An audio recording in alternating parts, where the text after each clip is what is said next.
Apple just released its new mixed reality headset, and man, it's getting some great reviews. The Apple Vision Pro provides virtual reality and augmented reality as well. Everybody's talking about it. Lance Ulanoff got his hands on it. And his head on it. He's the U.S. editor-in-chief at Tech Radar. All right, so why do you need this?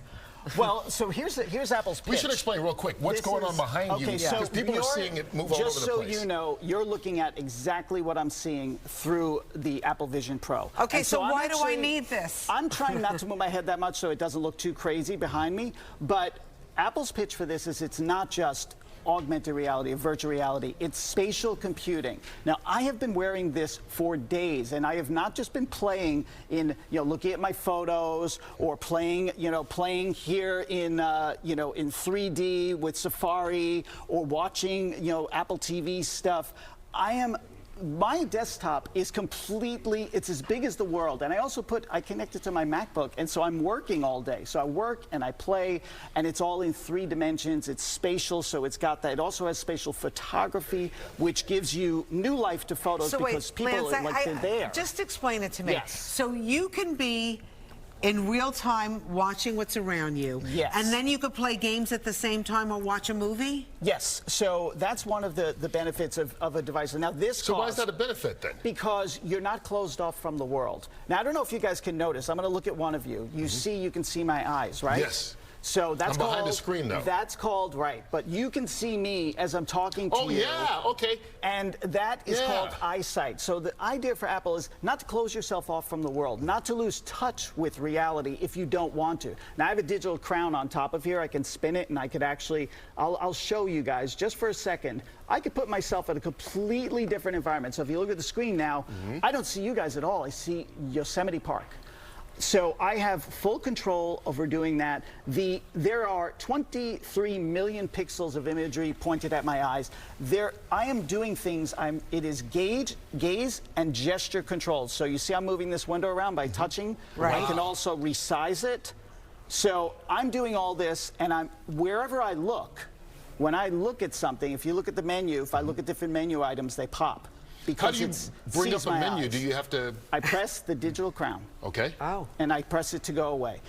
There is a lot of functionality here. This is a very, very deep and honestly powerful product, which is probably why Apple's charging $3,499. Just say $3,500. Right. I know. I was trying to be kind. I was trying to give them that extra dollar. Let me ask, you said you had it for a week? I have been using it for, about 4 days. What is the learning curve? Like, as a user, does it take you a long time to figure it out? I would say that because, Apple has shown us how it has this sort of think-do mentality when it develops interfaces, like with the iPhone, and that is very much what it feels like with the Vision Pro. I had basically no learning curve because whatever I looked at responded. Whatever learning gestures like this, I'm moving around a screen with my hand, or I can make things, larger. I can just grab the corner and make things larger.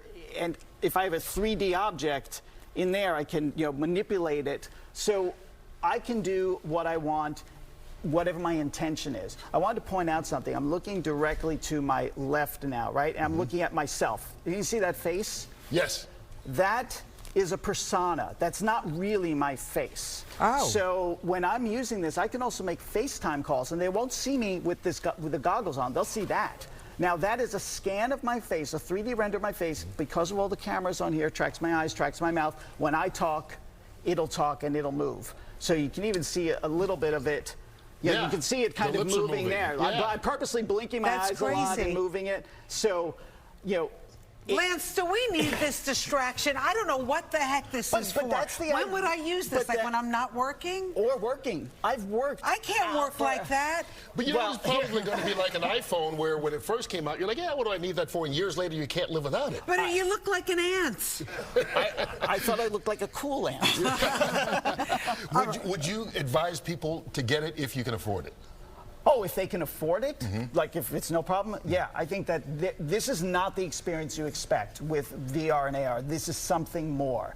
I am honestly much more convinced that this is a real thing than I was 4 or 5 days ago. Wow. I'm really into using it, although when my family looks at me and sees me wearing it, they think I'm crazy. I know. So, okay, are there risks to wearing this? Because I feel like if you don't have, you know, good, sturdy, spatial stance Awareness, yeah. that this could be a disaster. Well, look, so you see I'm standing here. I can see everything. I can see the floor. I can see my feet. Yeah. So I don't feel disconnected. I would not like, you know, turn it all the way up, and then you don't walk when you're like this, when you can't see what's around you.